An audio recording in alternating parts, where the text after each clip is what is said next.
आप लोगों का एक बार फिर स्वागत है। तो प्रेजेंट इंडेफिनिट टेंस हमने कंप्लीट कर दिया है। आज हम पास्ट इंडेफिनिट शुरू करेंगे। पास्ट इंडेफिनिट को हिंदी में कहते हैं भूतकाल। अब पास्ट इंडेफिनिट को 4 भागों में बांटा जाता है।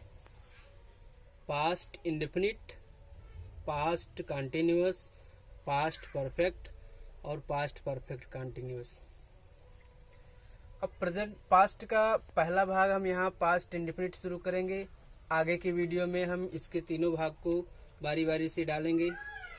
तो पास्ट इंडेफिनिट का हिंदी होता है अनिश्चित भूतकाल, यानी भूतकाल में जो कार्य अनिश्चित होता है या हैबिचुअल होता है उसे हम पास्ट इंडेफिनिट या अनिश्चित भूतकाल कहते हैं। इस टेंस के हिंदी वाक्यों के अंत में ता था, ती थी, ते थे या आ, ई, ए शब्द आते हैं। ये हो गया हमारा पहचान कि इससे हम पहचानेंगे कि सेंटेंस पास्ट इंडेफिनिट है। अब सेंटेंस टाइप के आधार पर इसे 4 भागों में बांटा जाता है। अफर्मेटिव, नेगेटिव, इंट्रोगेटिव और इंट्रोगेटिव नेगेटिव। तो इंट्रोगेटिव अफर्मेटिव में देखिएगा पहला रूल होता है कि यहाँ पे हमको सिंगुलर और प्लूरल सब्जेक्ट नहीं देखना है। चाहे सिंगुलर सब्जेक्ट हो या प्लूरल सब्जेक्ट हो, दोनों के साथ हम वर्ब की सेकंड फॉर्म का प्रयोग करते हैं। अब क्या होता है स्ट्रक्चर। स्ट्रक्चर हमारा होता है सब्जेक्ट प्लस वर्ब की second form plus object. Past indefinite tense में वर्ब की सेकंड फॉर्म का प्रयोग होता है और केवल यही एक टेंस है जिसमें वर्ब की सेकंड फॉर्म का प्रयोग होता है और किसी टेंस में वर्ब की सेकंड फॉर्म का प्रयोग नहीं होता है। अब एग्जांपल देखिए, मैंने खाना खाया। मैंने की इंग्लिश होता है आई, तो हो गया आई सब्जेक्ट। खाना खाया, खाया में पास्ट इंडेफिनिट है और यहाँ आई ए पहचान हमारा आ गया है और इसका सेकंड फॉर्म लगाएंगे। ईट, एट, ईटन होता है तो 8 लगा दिया जाएगा सेकंड फॉर्म। और ऑब्जेक्ट है क्या खाया, खाना, तो ये आपका हो जाएगा फूड। आई एट फूड सेंटेंस हो जाएगा आपका।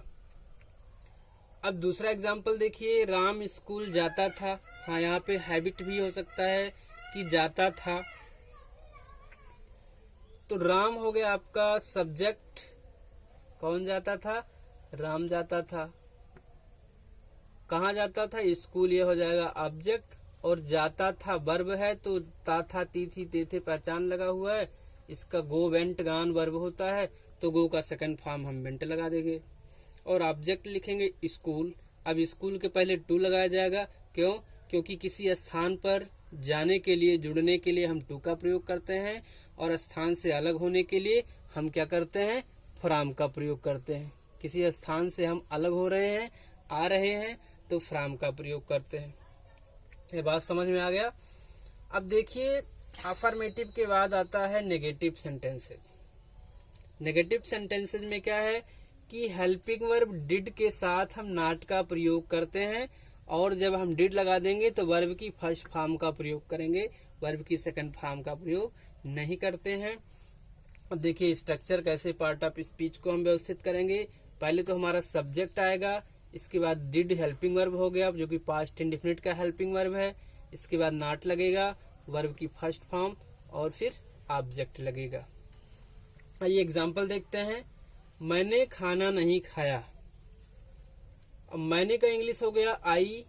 अब खाया में देखिए पास्ट इंडेफिनिट है, आई ए आ गया तो यहाँ पे डिड नॉट का प्रयोग करेंगे और वर्ब की फर्स्ट फॉर्म ईट लगेगा और ऑब्जेक्ट हो जाएगा फूड।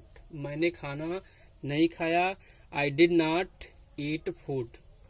दूसरा एग्जांपल देखिए, दिनेश ने अपना गृह कार्य नहीं किया। यहाँ भी आ गया यानी यह भी पास्ट इंडेफिनिट है। तो सब्जेक्ट हमारा दिनेश, किसने नहीं किया अपना गृह कार्य, दिनेश ने, तो किया आया है पास्ट इंडेफिनिट पहचान हो गया। डिड नॉट लगाएंगे, या चाहे सिंगुलर हो या प्लूरल दोनों के साथ लगेगा। करना की इंग्लिश होता है डू, तो डू प्रयोग कर देंगे। अपना के लिए पॉसेसिव केस हम हिज लगाएंगे क्योंकि मैस्कुलिन जेंडर सिंगुलर सब्जेक्ट के साथ हम हिज का प्रयोग करेंगे। और फिर अपना ऑब्जेक्ट हो जाएगा होमवर्क। ठीक, तो दिनेश ने अपना गृह कार्य नहीं किया, Dinesh did not do his homework. अब देखिएगा ये एक्सेप्शन है, अपवाद है आपका सेंटेंस क्या कि कभी नहीं के लिए अगर वाक्य में कभी नहीं शब्द आ गया है नेगेटिव होकर तो उसके लिए हम नेवर का प्रयोग करते हैं, और नेवर का जब प्रयोग होगा तो वर्ब की सेकंड फॉर्म का प्रयोग होता है, वर्ब की फर्स्ट फॉर्म का प्रयोग नहीं होता है।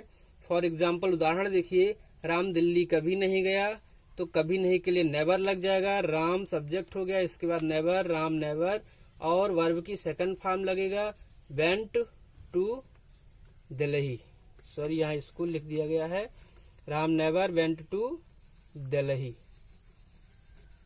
राम दिल्ली कभी नहीं गया। ये चीज आपका प्रेजेंट इंडेफिनिट टेंस में भी होता है। अगर हम सिंगुलर सब्जेक्ट के साथ नेवर का प्रयोग करते हैं तो वर्ब में एस या एस जुड़ा रहता है।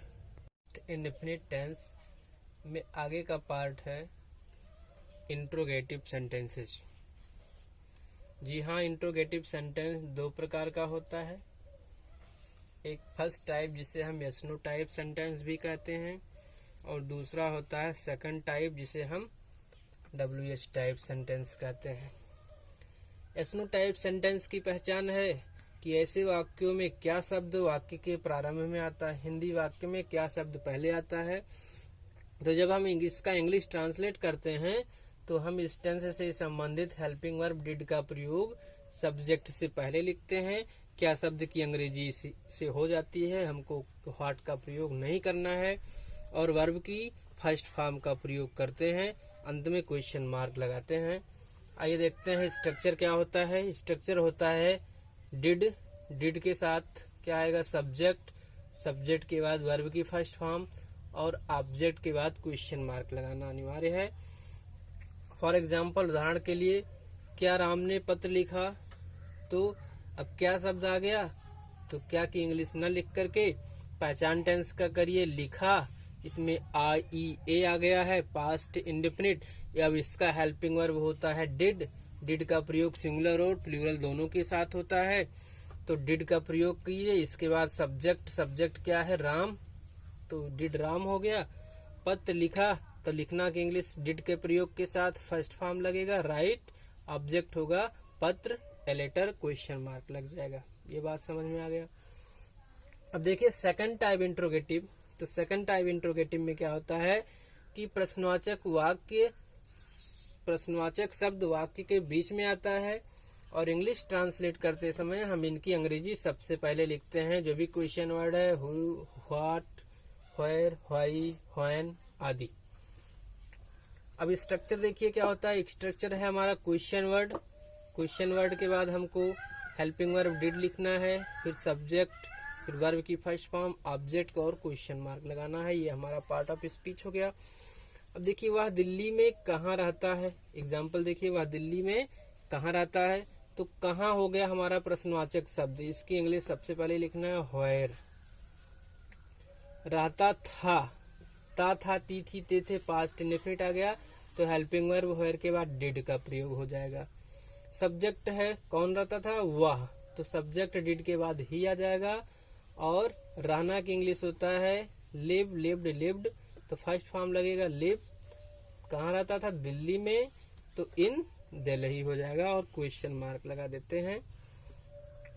अब देखिए नोट क्या होता है। नोट हु के साथ डिड का प्रयोग नहीं होता है, वर्ब की सेकंड फॉर्म का प्रयोग होता है।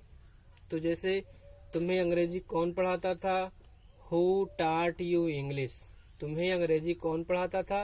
अब ये देखिए कौन की अंग्रेजी सबसे पहले लिखेंगे, क्या होता है हु, पढ़ाता था, यहाँ पे डिड नहीं लगेगा, यहाँ पर टाट का प्रयोग, टी स्टार्ट टाट, वर्ब की सेकंड फॉर्म टाट होता है, का प्रयोग करेंगे। और ऑब्जेक्ट है तुम्हें, तो यू, और अब डायरेक्ट और इनडायरेक्ट ऑब्जेक्ट दोनों आ गया है, यू और हिंदी, तो हु टाट यू हिंदी हो जाएगा। इसके बाद आ जाइए इंट्रोगेटिव नेगेटिव सेंटेंस टाइप का चौथा भाग। ऐसे वाक्यों में सब्जेक्ट के बाद हम नॉट का प्रयोग करते हैं, इंट्रोगेटिव रहेगा, लेकिन अगर इंट्रोगेटिव वाक्यों में कि नॉट भी छिपा होता है तो हिंदी में नहीं शब्द आया है तो उसके लिए नॉट लगाएंगे, और इसका प्रयोग सब्जेक्ट के बात करेंगे। बाकी का स्ट्रक्चर पूर्ववत रहेगा।